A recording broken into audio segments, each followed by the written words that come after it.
మహానాడు 2026ను స్త్రీ శక్తి థీమ్తో నిర్వహించాలని TTD polit bureau నిర్ణయించింది. ఇక 20 తీర్మానాలు చేపట్టాలని సమావేశంలో నిర్ణయించారు. సీఎం చంద్రబాబు నేతృత్వంలో టీడీపీ పొలిట్ బ్యూరో సమావేశం వర్చువల్గా జరిగింది. ఇంధన పొదుపు చర్యలో భాగంగా వర్చువల్గా పొలిట్ బ్యూరో భేటీ జరిగింది.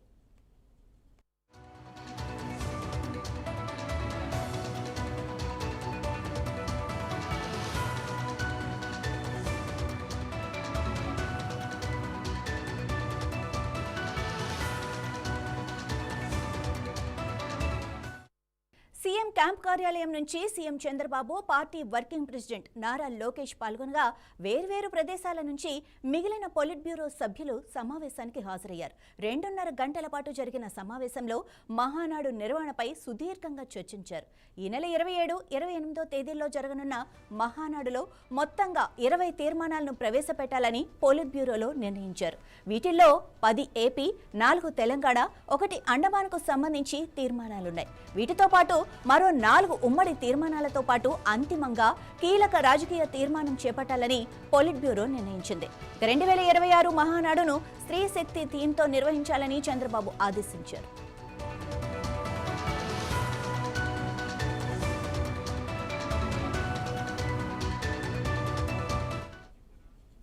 ఇక ఇదే విషయంపై మరింత సమాచారాన్ని మా ఎగ్జిక్యూటివ్ ఎడిటర్ సిఎస్ఆర్ అందిస్తారు. సిఎస్ఆర్, మరి మహానాడుపై టీడీపీ తీసుకున్న నిర్ణయాలేంటి?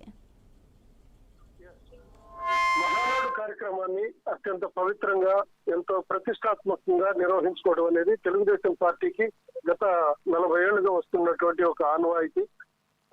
పార్టీ ఏర్పాటు అయినప్పటి నుంచి కూడా మహానాడు అంటేనే వాళ్ళకు ఒక పండుగ కార్యక్రమం. ఆ పండుగ కార్యక్రమాన్ని అత్యంత వైభవంగా నిర్వహించుకోవడానికి, చాలా ప్రతిష్టాత్మకంగా వైభవంగా నిర్వహించుకోవడానికి ప్రణాళికాబద్ధంగా కమిటీలను ఏర్పాటు చేసుకోవడం, ఇలాంటివన్నీ కూడా చాలా పక్కాగా పగడ్బందీగా జరుగుతుంటాయి. అయితే స్త్రీ శక్తి థీమ్ ని తీసుకోవడం వెనక ఉన్న ఆంతర్యం ఏమిటనే దానిపైన ఈ రోజు జరిగినటువంటి పొలిట్ బ్యూరో సమావేశంలో అత్యంత కీలకమైనటువంటి, ఎంతో ప్రాధాన్యత ఉన్నటువంటి చర్చలు అయితే చాలా లోతుగా జరిగాయి. ఎందుకంటే స్త్రీ శక్తి థీమ్ తీసుకోవడానికి వెనుక ఉన్నటువంటి ఆంతర్యం మహిళా లోకానికి పార్టీని మరింత దగ్గరగా తీసుకెళ్లాలి. మహిళల్లో మనం కొద్దిగా వీక్ గా ఉన్నాం. మహిళల్ని ఎక్కువగా ఆకట్టుకోవాలి. మహిళల్ని ఎక్కువగా కార్యకర్తల దగ్గర నుంచి నాయకులుగా తీసుకోవాలి. పార్టీ నిర్మాణంలో గాని, పార్టీ పదవులలో గాని మహిళలకి, కాస్త విద్యావంతులైనటువంటి మహిళలకి, చురుగ్గా ఉన్న మహిళలకి, వాక్చాతుర్యం ఉన్నటువంటి మహిళలకి ఎక్కువగా ప్రాధాన్యతనివ్వాలి. అట్లా ప్రాధాన్యతనిస్తే అనేక రకాలుగా పార్టీని బలోపేతం చేయడమే కాకుండా ఎన్నికల సమయంలో కూడా మహిళలు ఎంతో కీలకమైనటువంటి పాత్రను పోషిస్తారు.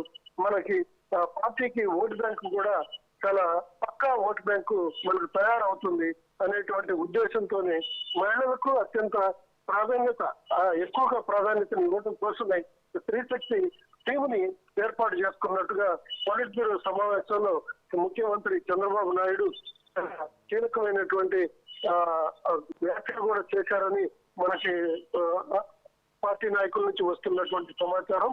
అంతేకాకుండా ఈసారి జరగబోయేటువంటి రీషఫ్లింగ్, పొలిట్ బ్యూరో రీషఫ్లింగ్ దగ్గర నుంచి పార్టీ 2 రాష్ట్రాల జాతీయ కమిటీకి,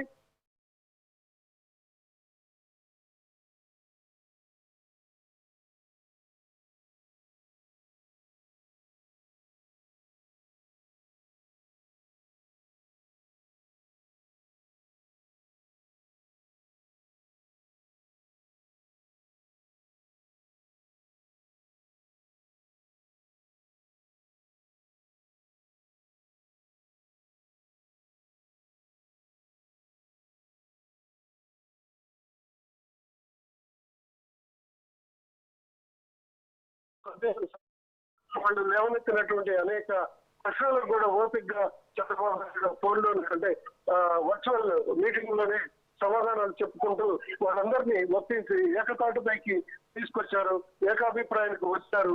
ఆ తర్వాతనే స్త్రీ శక్తి టీమ్ ని తీసుకొని దాన్ని అమలు చేసే విధానాన్ని మాత్రం, దానికి అమలు చేసే విధానానికి పంచుమతి అనురాధ వంటి ఎమ్మెల్సీ సీనియర్ నాయకులని మరికొన్ని కీలకమైనటువంటి బాధ్యతలు కూడా ఇవ్వాలని ఈ సమావేశంలో నిర్ణయించినట్లుగా మనకున్నటువంటి సమాచారం. రైట్. మరి ఏపీలో అధికారంలో ఉన్న టీడీపీ ఈ మహానాడులో తీసుకునే నిర్ణయాలు ఏవైతే ఉన్నాయో వాటిని అమలు చేసే ఛాన్స్ ఉందా? తప్పకుండా అమలు చేస్తారు. ఎందుకంటే అధికారంలో ఉన్నప్పుడు పార్టీ పరంగా తీసుకున్నటువంటి నిర్ణయాలు కానీ, పార్టీ పరంగా తీసుకున్నటువంటి వాగ్దానాలు కానీ, ప్రజలకు ఇచ్చిన వాగ్దానాలు కానీ, లేకుంటే ప్రజా సంక్షేమ కార్యక్రమాలు కానీ, అభివృద్ధి కార్యక్రమాలు కానీ, ఏమైనా కానీ ఒక బహిరంగంగా ప్రకటించినటువంటి అంశాలలో వాటిని అమలు చేయడానికి ప్రభుత్వ పరంగా చాలా తేలికగా ఉంటుంది. కాబట్టి తప్పకుండా అధికారంలో ఉన్నటువంటి పార్టీ దానికి ఒక అడ్వాంటేజ్ గా తీసుకొని అమలు చేయడానికి చాలా అవకాశాలే ఎక్కువగా ఉంటాయి. అట్లా అమలు చేయడానికి వీలున్నటువంటి అంశాలని వాళ్ళు మహానాడులో కూడా ప్రకటించే అవకాశం ఉంది కనుక దాని గురించి ప్రత్యేకంగా డౌట్ పడాల్సిన అవసరం లేదని నా అభిప్రాయం. ఓకే. మరి ఈ మహానాడులో థీమే స్త్రీ శక్తి. మరి అలాంటి స్త్రీలకు పెద్దపీట వేయాలనుకుంటున్న టీడీపీ వాళ్ళ కోసం ఎలాంటి చర్యలు తీసుకునుంది?